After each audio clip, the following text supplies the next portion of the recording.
Hi, this is Cindy from Freezebabee's Fiber Frolic.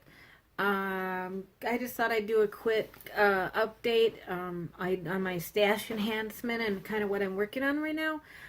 I'm blaming Rose from Rose Loves Crochet for this stash enhancement. I was watching her video yesterday and she's talking about her trip to Michael's, so I thought, I needed to get some things for some projects I have coming up.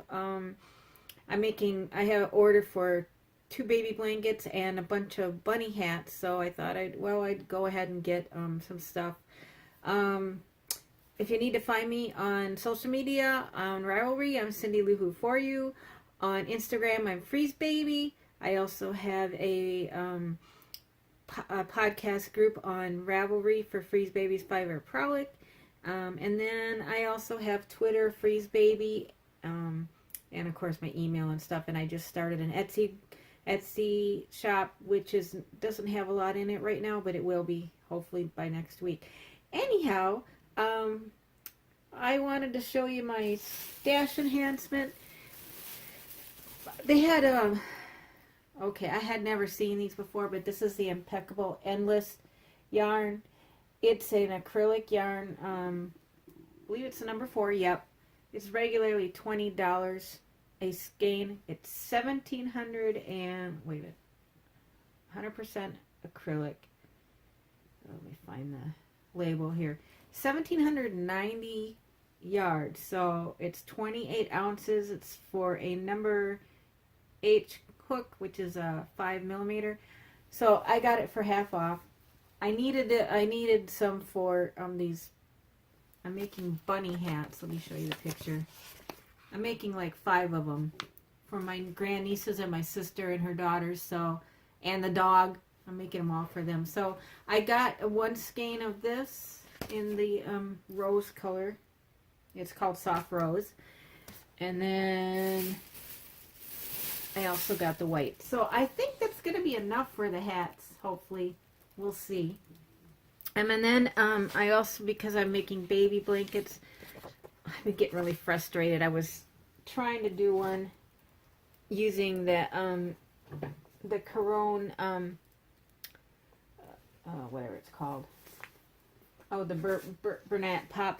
But it's really not very soft for a baby blanket. It'd be fine for hats and stuff, so I decided I would go and get some other yarn. So I found this. The Lion brand was buy one, get one half off. So I found this ice cream yarn, and it's enough to make a baby blanket. I thought I would do the one that's in the picture. Basically, it's just a granny square. So I'm going to do that. I got it in this color, which is Moon Mist. That's a pretty name. And it's 100% acrylic. How many yards? I can't see. It's a number 3 yarn, so it's a light baby. And it's 10 ounces, 1,117 yards. So that's plenty for a pretty good sized blanket. So I got 2 colors. I got this one. And then I got this one. This color is called, let's see, Tea Berry. So I'm going to make 2 baby blankets out of that. Easy peasy. It takes a H hook. Seems like everything I make is in an H hook, so that's good. I have plenty of those. So that's going to be my project for this weekend. And then I'm a geek. I like to wear funny hats, and I got this. I've made lots of these little toppers. You can make them loveys out of them or hats. I usually make hats out of them. I've probably made at least a dozen of them. This one's for me. Pink is my favorite color, and I love my cats, and I'm not afraid of wearing these in public. So that's gonna be one of my projects. And this was, I used my 40% off coupon, so I think this was only like $6. Let's see what else. And then I needed some fall colors for some mug rugs I'm working on. So these were 2 for $6. This is the Impeccable yarn. It's 227 yards. It's number 4, and I thought, yeah, it's, for $3 a skein, that's not bad, and I'll use them. So that's for my fall colors. And then that's basically, and it on the yarn. I also got some Mod Podge. I'm running out. I have, I like to make altered Altoid tins. I've got a bunch of pretty papers to do it with, so I'm going to make some more of those up. And sometimes I make them into little fairy gardens. I just might make them as notions containers. I'll see. I might sell them on my Etsy shop just for something fun to do. What else? Let's see. I started getting some of my more fabric in for my project bag. Let me see. So I got I want to make some Wonder Woman bags. So I got this for the outside and this for the inside. So I think I got a half a yard each, so that's enough to make 2 or 3 of my smaller, could be smaller drawstring bags, sock size. So that's what I've got. And I got I buy my zippers bulk online too. Then I got my my business cards came in for my Etsy shop too. I got them on Vistaprint. I wanted them square so I can use them as like tags for stuff too. So this is what I got. Isn't that cute? And I got them also on the back, decorated on the back. So that'll be fun. I don't have any project updates right now. I'm like all over the place right now with my projects because of I'm doing the yarn bingo. So I'm working on a bunch of little projects. I should have my baby blankets done this weekend. I have a couple of hats I'm also working on. And then I'm also working on my pillow for the locale for Debbie the Crochet Crocheter.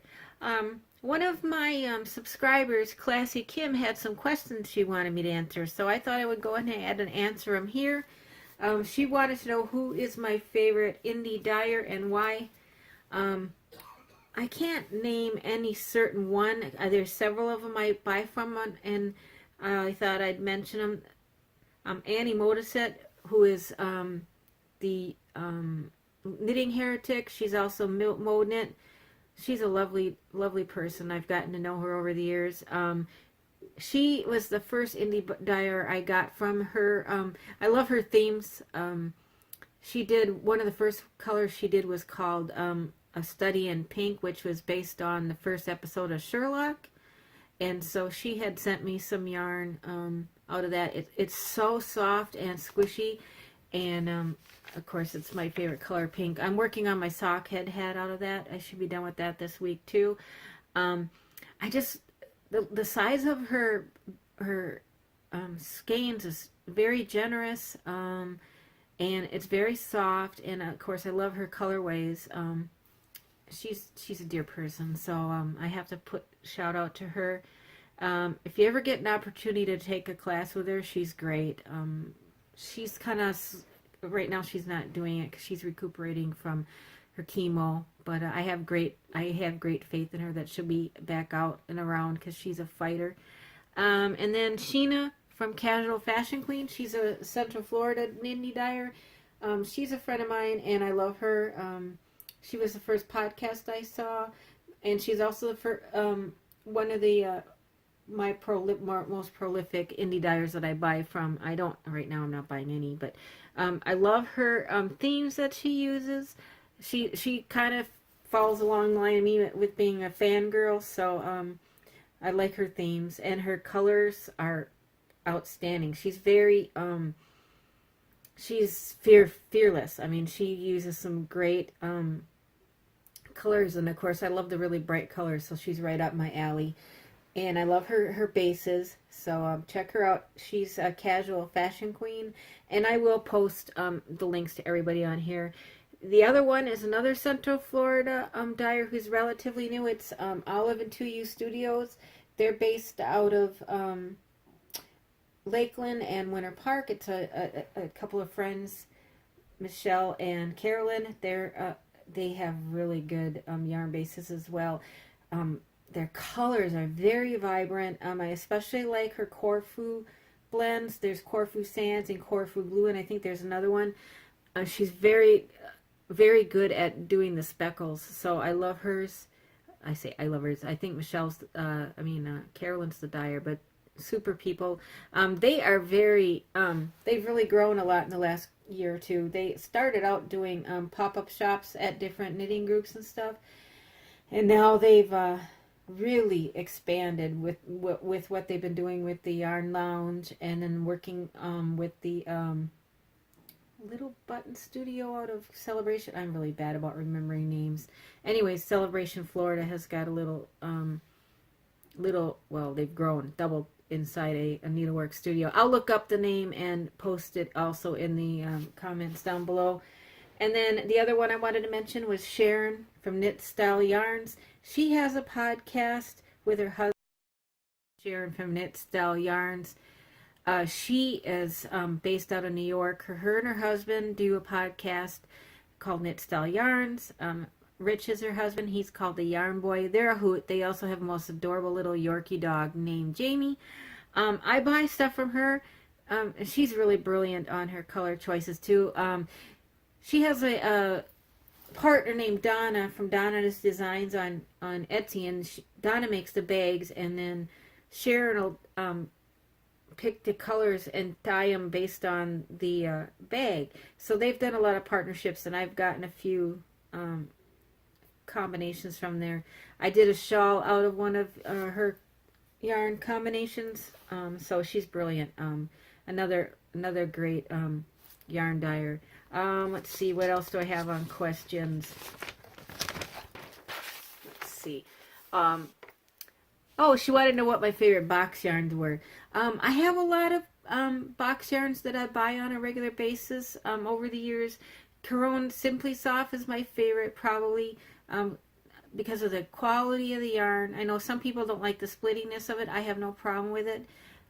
It's very soft. The value is really good. The colors are wonderful. It's my go-to for a lot of stuff because I like the sheen. I also like knit picks. I buy a lot of knit picks for the value, especially the Shine Sport, which is a cotton. I buy the cotton blend. I do that. I use that a lot for my baby, especially making baby clothes. And then she wanted to know what my favorite hooks are. Well, I don't have to buy hooks very often anymore. I have a lot of the Boy and Susan Bates. And then I have a set that I got at a thrift store. I really don't know what it is, but it's got the rubber grips on it that I use a lot. I might try and find some more of them. I don't want to spend the price that they get for some of the brands. I'm too cheap. As far as knitting needles are concerned, my number one favorite is Haya Haya, especially the bamboos. It's easy on my hands. I like the cables on them. I also use knit picks and Chaigu, and of course now my brain is Addy. I use Addy too. I've tried the Knitter's Pride. I don't like them, but I think that's it on my I'm running out of room on my okay. I'm just gonna pop in here really quick because my phone ran out of storage, but I was just saying I was going through my list of questions from Kim, and the last one was talking about needles. I think I finished up where I wanted to say on that. So anyhow, if you like this podcast, please like and subscribe, and join me for my regular Monday night podcast. It's live at around 7:30 Eastern time. I try to do it every Monday night. Otherwise, I just periodically do podcasts. Right now I've got a make-along going on Ravelry for teapot cozies, and that runs through the end of March. And then my 100th subscriber celebration is also going on until March 10th. So go on to my podcasts and look for the one that says 100th subscriber celebration. I'll try and also post a link to it down below. Anyways, have a great Thursday, and I hope to see you soon. Bye-bye.